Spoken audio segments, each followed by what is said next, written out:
One piece chapter number 1168 के pure translations आ चुके हैं और ये वाला चैप्टर बहुत ही ज्यादा इंटरेस्टिंग है भाई। एक तरीके से तुम ये लगा लो, हम लोग को पूरा ओडा सेंसे ने शैंक्स का प्लान ही बता दिया है। हम लोग को एक क्लियरली बता दिया गया है कि जो लूफी ने डेविल फ्रूट खाया है वो वही डेविल फ्रूट है जो एल्बाफ से चोरी हुआ है। और भाई जो भी ये ईमू ने एबिस वगैरह बनवाया है, इसका असली यूज क्यों चैप्टर में ये सब हुआ, हराल्ड के साथ क्या धोखा हुआ, शैंक्स क्यों गायब हुआ, असल में भाई सब कुछ पता लग जाएगा तुम लोग को। और ऐसा लग रहा है ओडा सेंसे ने सब कुछ हम लोग के आगे रख दिया है। कोई खास बात नहीं करूंगा बट तुम लोग को बहुत ज्यादा स्पेशल लगने वाली है ये वीडियो, क्योंकि सब कुछ ही रिवील हो जाएगा एक तरीके से। तो चलो फिर वीडियो को स्टार्ट करते हैं। अगर सब्सक्राइब नहीं किया तो भाई फ्री का है, बटन ही दबाना है, कर लो। बाकी इस वाले चैप्टर का नाम होने वाला है द स्नो ऑफ एल्बाफ और भारी बर्फबारी के अंदर कुछ हुआ एल्बाफ में। यहाँ पे चैप्टर के अंदर एक कवर रिक्वेस्टेड पेज है जहाँ पे शीप्स की कुछ फैमिली ग्लव्स वगैरह दे रहे हैं हाची को। अब ये आरलोंग पार्क वाला बंदा है भाई, देख लो यहाँ पे कुछ नहीं हो रहा स्पेशली, बस वो लोग ग्लव्स दे रहे हैं उसको। और यहीं पे कवर स्टोरी एंड हो जाती है। इसके बाद चलते हैं अपने मेन चैप्टर की तरफ और यहाँ पे हमारे को 15 साल पहले का सीन बताया जाता है जहाँ पे हम लोग को यही एक्सप्लेन करके बताया जा रहा है भाई अब जो जायंट्स है उनके रिलेशनशिप नॉर्मल लोग जो सिटीजन्स है उनके साथ अच्छे हो चुके हैं, क्योंकि जो एल्बाफ के जायंट सोल्जर थे वो लोग बहुत ज्यादा काम आ रहे हैं। वो लोग सिटीजन्स को प्रोटेक्ट कर रहे हैं। जिसके बाद अब सिटीजन जो नॉर्मल जगह के लोग हैं, पहले तो वो लोग बोल रहे हैं कि हम लोग सोचते थे कि एल्बाफ की जो जायंट्स है वो बहुत ही ज्यादा खतरनाक है, बट अब उन लोग को थोड़ा थोड़ा भरोसा होने लगा है और उन लोग ने ट्रेड वगैरह करना भी चालू कर दिया है। मतलब वहां से एल्बाफ से जो पेड़ वगैरह की लकड़ियां हैं वो लोग वहां से खरीदने की बातें कर रहे हैं और कुछ लोग तो ऑर्डर तक दे चुके हैं। तो हम लोग को यही दिखाया जा रहा है कि एल्बाफ के जायंट्स के ऊपर अब भरोसा बढ़ चुका है। अब यहाँ पे सीन आता है सीधा एल्बाफ के अंदर जहाँ पे हराल्ड भाई हीरो बन चुका है। वो सब लोग को यही बोल रहा है कि वर्ल्ड गवर्नमेंट के अंदर जो हम लोग ने एल्बाफ को ऐड करना था वो हो चुका है अब सीन। और यहाँ पे सारे के सारे सिटीजन बहुत ही ज्यादा खुश है। हराल्ड यहाँ पे यही बोल रहा होता है कि वो एक टूरिस्ट शिप वगैरह बनवाने की ट्राई करने वाला है, मतलब जिससे जो बाहर के लोग हैं वो लोग हमारे यहाँ पे आके घूम वगैरह भी सके। और भाई बड़े बड़े लोगों के देश में जाने का मन किसका नहीं करेगा। यहाँ पे यही दिखाया जा रहा है कि हराल्ड तो फुल तगड़े तरीके से काम कर रहा है। हराल्ड यहाँ पे यही बोलता है भाई हम लोग को देखो यार बहुत सारी कंट्रीज के साथ कांटेक्ट होगा जिनकी बहुत सारी भाई रेसीज है और सबके अलग अलग कल्चर है। हम लोग को बहुत सारी नॉलेज मिलेगी और बहुत कुछ सीखने को मिलेगा। तो यहाँ पे सारे सिटीजन खुश हो रहे होते हैं। हाँ बात तो तेरी ठीक है। यहाँ पे हराल्ड यही सब समझा रहा होता है और यहाँ पे हराल्ड को लोग यही पूछ रहे होते हैं तो क्या अब हम लोग जो ये वॉरियर वगैरह बनते हैं इन सबको छोड़ देना, फिर मतलब रिटायरमेंट ले लेना, अब हम लोग शांति से जिए। खैर यहाँ पे होना तो अब यही है बट ईमू के प्लान्स कुछ और हैं। सीन आता है वालरा स्कूल की तरफ जहाँ पे भाई हराल्ड सॉल को थैंक यू बोल रहा होता है कि तेरी बहुत बड़ी हेल्प है इसमें। और सॉल यहाँ पे यही बोल रहा होता है अगर यहाँ के लोग पढ़ेंगे नॉलेज गेन करेंगे तो यार इससे बढ़िया क्या होगा, कम से कम वो तलवारें तो नहीं उठाएंगे ना, वो ज्यादा बढ़िया रहेगा। और वो अपनी डैरी शी वाली स्माइल दे रहा होता है। अब सॉल यहाँ पे हराल्ड को बोलता है भाई ठीक है अपना देश आगे तो बढ़ेगा एल्बाफ, बट यार एक बात बता हराल्ड तेरे को डर नहीं लगता हम लोग की आर्मी वार्मी बिल्कुल खत्म हो जाएगी। बट यहाँ पे हराल्ड बोलता है भाई नेशन के आगे ये पावर लड़ाई झगड़ा ये सब कुछ नहीं होता। मेरे हिसाब से ये सारी की सारी चीजें बेकार है और उसको ईडा ने जो सिखाया वो वही कर रहा है क्योंकि वही सही है। भाई अब तुम लोग को मैं सिर्फ इतनी चीज बोलना चाहूंगा, ईडा ने इसको सिखाया था कि लड़ाई झगड़ा करना ठीक नहीं होता, बट इसने समझ लिया कि भाई आर्मी की भी कोई जरूरत नहीं होती, कोई भी बाहर का देश हम लोग पे आके हमला नहीं करेगा। लाइक ये चीज तो कुछ ज्यादा ही बोंदू थी। हराल्ड चाहता था कि देश आगे बढ़े बट बोंदूपना अलग चीज होती है भाई। यहाँ पे हम लोग को हराल्ड और ईडा का फ्लैशबैक दिखाया जाता है जहाँ पे ईडा हराल्ड को शाबाशी दे रही होती है कि पहले तो यहाँ पे एल्बाफ में हर जगह लड़ाई होती रहती थी बट अब मेरे को काफी देख के अच्छा लग रहा है कि यहाँ पे लड़ाई वगैरह बंद होती है। वो चाहती थी कि तुम इन बिटवीन मतलब अंदर के मामलों में लड़ाई मत करो, बाहर के देश से तो करनी पड़ेगी भाई, कोई हम पे अटैक करेगा तो। बट यहाँ पे इस बंदे को लगा कि यार लड़ाई करके क्या फायदा है। यहाँ पे ईडा बोलती है अब एल्बाफ के बच्चे स्कूल जाते हैं, वो लोग पढ़ते हैं, कितनी शांति है यहाँ पे, क्या बढ़िया चीज हो गई है। यहाँ पे हराल्ड भी यही बोलता है जो भी वॉरियर्स के पुराने कल्चर थे घटिया मैंने सबके सब हटा दिए। बट यहाँ पे ईडा बोलती है बाकी सब चीजें तो ठीक है बट वॉरियर्स को अपना प्राइड तो रखना चाहिए ना, लाइक हम लोग ऐसे कल्चर को बिल्कुल पीछे नहीं छोड़ के रख सकते। तो यहाँ पे हराल्ड एकदम से बोल देता है अगर कल्चर को पीछे नहीं छोड़ सकते तो तेरी मेरी शादी भी नहीं हो सकती, तो वो चीज ठीक है। बट यहाँ पे ईडा मना कर देती है। ईडा के बोलने का मतलब ये था तुम आपस में मत लड़ो बट एक आर्मी जरूर हो। बट यहाँ पे हराल्ड को लगता है कि भाई वो कुछ और समझा रही थी और वो कल्चर पे ले गया सारी बातें शादी वादी वाली पे। खैर यहाँ पे ईडा बोलती है जो तू बातें कर रहा है वो बहुत ज्यादा अच्छी है, उससे ईडा की तबीयत जो बहुत ज्यादा खराब है उसको काफी कंफर्टेबल फील हो रहा है। बट यहाँ पे वो बोल रही है तू लोकी का क्या करने वाला है। तो यहाँ पे हराल्ड बोलता है कि लोकी तो हजरुद्दीन का भाई है, इसमें क्या फर्क है भाई। तो यहाँ पे ईडा बोलती है ठीक है हम लोग शादी भी करेंगे बट ये वाली चीज ज्यादा बढ़िया है कि लोकी हजरुद्दीन का भाई है। यहाँ पे हम लोग को यही दिखाया जा रहा है कि ईडा हमेशा से लोकी को प्यार करती हुई आई है। यहाँ पे ईडा हराल्ड को बोलती है कि जो तू बातें कर रहा है ना वही बहुत है यार उसके लिए। उसको ऐसा लग रहा है कि वो खाना खा रही है और वो रिकवर हो रही है। बट यहाँ पे वो बोलती है आखिरकार पूरे एल्बाफ का राजा है और जो हम लोग सोच रहे हैं वो होने वाला ना। तो यहाँ पे हराल्ड बोलता है तू बिल्कुल ठीक बोल रही है, हम लोग बहुत ही जल्द पूरी दुनिया से कनेक्ट करने वाले हैं और हम लोग का वर्ल्ड इतना बड़ा हो जाएगा, हमारा एल्बाफ इतना एक्सपेंड कर जाएगा ट्रेड वगैरह में कि हम लोग बहुत आगे जाने वाले हैं। यहाँ पे हराल्ड बोलता है कि जैसे ही वो सब चीजें पूरी हो जाएंगी मैं एल्बाफ किसी और को दे दूंगा और हम लोग वापस से ट्रैवल पे चलेंगे जहाँ पे हम लोग एडवेंचर पे जाया करेंगे। यहाँ पे ईडा बहुत ज्यादा खुश हो जाती है। हराल्ड भी यही बोल रहा होता है और ईडा भी कि वो दोनों वेट नहीं कर पा रहे कब ये वाला टाइम आएगा। इतने में ही ईडा हराल्ड का हाथ पकड़ लेती है और यहाँ पे जो ईडा का हाथ है उसकी पावर जो है वो एकदम से लाइक खत्म सी हो चुकी है। यहाँ पे हम लोग को यही दिखाया जाता है कि ईडा मर चुकी है। यहाँ पे ईडा के मरने के बाद हराल्ड की तो हालत खराब हो चुकी है। वो ईडा के घर से बाहर आता है, वो बहुत ज्यादा रो रहा है। वहाँ पे हजरुद्दीन और उसका पूरा का पूरा क्रू भी है, वो लोग ईडा के घर की तरफ जाते हैं और वो लोग इस चीज को देखने के बाद सबके सब वो भी रो रहे हैं। यहाँ पे हम लोग को दिखाया जाता है कि लोकी को अंडरवर्ल्ड के अंदर डाल दिया गया है। हम लोग को एक विलेज का सीन दिखाया जाता है जिसको उसने पूरी तरीके से तबाह कर दिया है और ये सारा कांड करने के बाद लोकी अब अंडरवर्ल्ड के अंदर है। यहाँ पे अब हम लोग को 14 साल पहले का सीन दिखाया जाता है। अब देखो मैं जो चीज तुम लोग को बताने वाला हूँ, देखो वैसे तो वो चीज की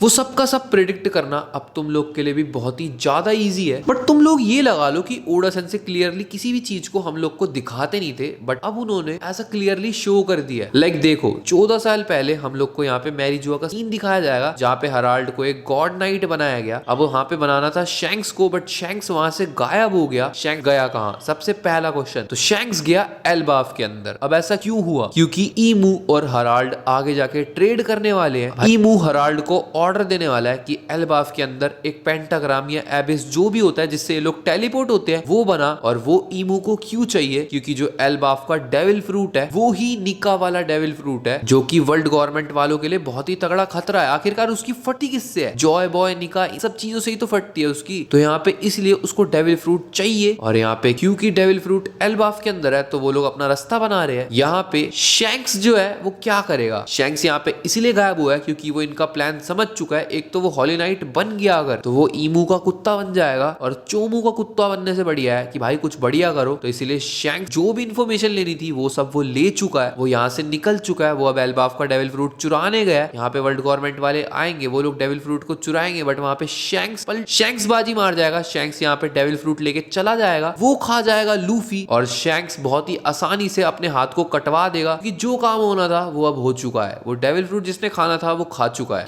लाइक ओडा सेंसे कोई भी चीज हम लोग को शो नहीं करते ऐसे क्लियरली, बट टाइम लाइन ने पूरा प्रॉपरली बता दिया है। लूफी ने भाई आज से 13 साल या 14 साल के करीब ही पहले खाया था डेविल फ्रूट और शैंक्स उसी टाइम वहां से गायब हुआ। वो डेविल फ्रूट एल्बाफ से चोरी किया गया, शैंक्स ने चोरी किया, लूफी ने खा लिया। भाई सब कुछ सेम है। अब तो चीजें बहुत ही प्यार से शो करी जा रही है और क्योंकि जिसका डेविल फ्रूट है निका वाला यानी कि एल्बाफ वालों का, लूफी वहीं पे है इस टाइम पे उसी धरती पे और हम लोग अगले चैप्टर के अंदर वापस तक जाने वाले हैं वहां पे एल्बाफ के अंदर। नॉर्मल स्टोरी कंटिन्यू होने वाली है तो भाई मजा तो नेक्स्ट लेवल पे आने वाला है। अब यहाँ पे हमारे 14 साल पहले शैंक्स भैया गायब हो जाते हैं। अब इन लोग को मिला हराल्ड तो इन लोग ने बोला उसको ही बना देते अपना गॉड नाइट क्योंकि ये बंदा हमारे काम तो आ ही रहा है। तो ये लोग हराल्ड को ईमू के पास लेके जाते हैं। हराल्ड यहाँ पे बहुत ज्यादा खुश हो रहा होता है कि भाई अब तो वो गॉड बनने वाला है, मतलब गॉड नाइट का मेंबर बनने वाला है और वो एल्बाफ की सारी किस्मत बदल के रख देगा। यहाँ पे यही होता है वो, बट यहाँ पे हराल्ड ना एकदम से एक बात बोल जाता है कि भाई हराल्ड बोलता है यार मैं ना जैसे ही भाई एल्बाफ को सबसे कनेक्ट कर दूंगा ना मैं वहां का राजा और जो भी गद्दी वगैरह वो सब छोड़ दूंगा और किसी और यंगर बंदे को दे दूंगा। बट यहाँ पे पीछे से ईमू की आवाज आती है जो कि एम्प्टी थ्रोन के ऊपर बैठी हुई है और यहाँ पे ईमू क्लियरली बोलती है यार ये चुड़ैल है, गंजी चुड़ैल बोलती है ये सारी की सारी चीजें मैं डिसाइड करने वाली हूँ। हराल्ड तू कौन होता है ये सोचने वाला? यहाँ पे हराल्ड एकदम से सोचता है कि भाई एम्प्टी थ्रोन से आवाज आ रही है, कौन बैठा हुआ है वहां पे? बट यहाँ पे गंजी चुड़ैल हराल्ड को अपने पास बुलाती है। वो उसका जो निशान है उसको डीप सी कॉन्ट्रैक्ट में कन्वर्ट कर देती है, बिल्कुल वैसा निशान जैसा किलिंगम के हाथ पे है। और यहाँ पे अब हराल्ड बन चुका है एक गॉड नाइट का मेंबर। यहाँ पे ये लोग यही बता रहे होते हैं, 5 एल्डर्स वाले बुढ़े सारे के सारे जंगली जानवर जंगली बुढ़े यही बताते हैं कि भाई हराल्ड वो अब बन चुका है एक इमॉर्टल बंदा। तो याद रखियो इस चीज को। बट हराल्ड बोल रहा होता है मैं उस चीज को फील क्यों नहीं कर पा रहा। यहाँ पे गंजी चुड़ैल बोलती है हराल्ड को चल एक काम कर, अब तू मेरा कुत्ता है तो एक काम कर एल्बाफ के अंदर जा, वहां पे एक पेंटाग्राम यू एबिस जो भी बना वो बनेगा हम लोग की दोस्ती का निशान और जैसे ही तू उसको बनाएगा हम तेरे को वर्ल्ड गवर्नमेंट के अंदर ऐड कर देंगे जो तू चाहता है। यहाँ पे हराल्ड वैसा ही करता है। सिटीजन बहुत बहुत ज्यादा खुश है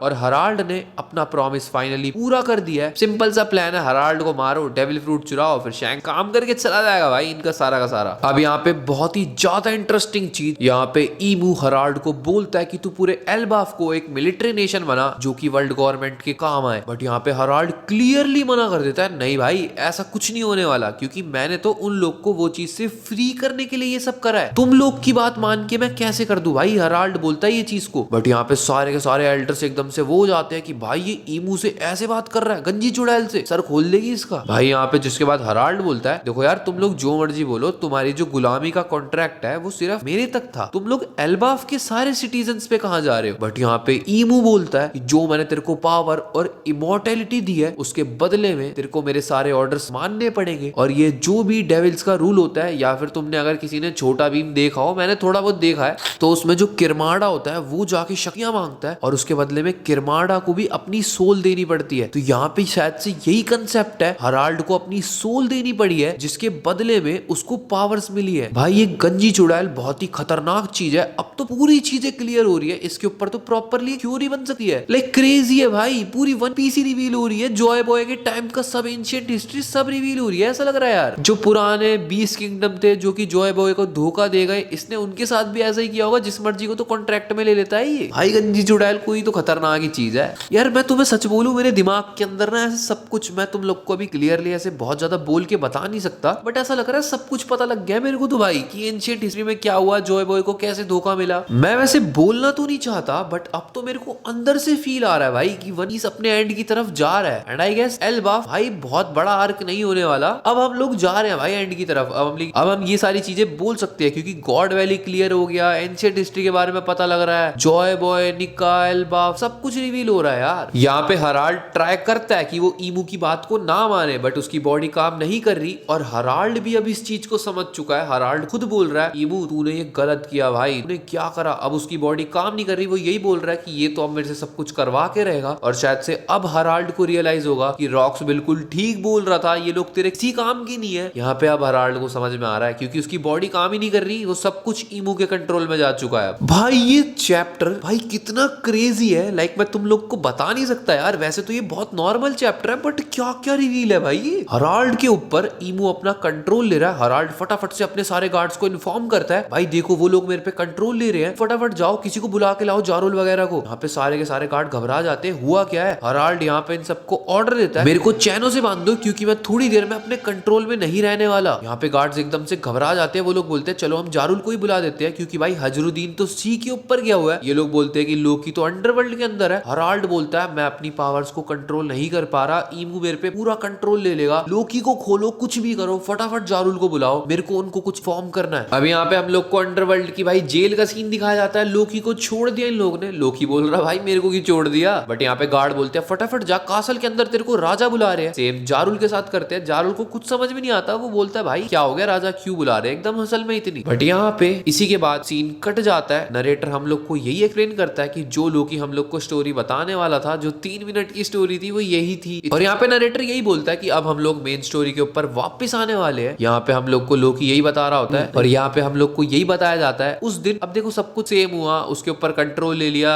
उसके बाद सोल्जर्स को मारा गया, फिर लोकी और आए और लोकी के ऊपर ब्लेम कर दिया गया कि उसने हराल्ड को मारा। बट असल बात ये होगी कि हराल्ड नहीं बोला होगा उन लोग को तुम लोग मेरे को मार दो, अगर तुम लोग ने मेरे को नहीं मारा तो एल्बाफ का बहुत बुरा हो जाएगा। चैप्टर का यही पे एंड हो चुका है, अगले हफ्ते ब्रेक है। खैर चैप्टर भाई बहुत इंटरेस्टिंग था। मेरे हिसाब से तुम लोग ने इस वाली वीडियो को एंजॉय किया होगा। अगर वीडियो पसंद आई हो लाइक कर देना, चैनल पे नए हो सब्सक्राइब कर देना। मिलते हैं नेक्स्ट वीडियो में, तब तक के लिए बाय बाय।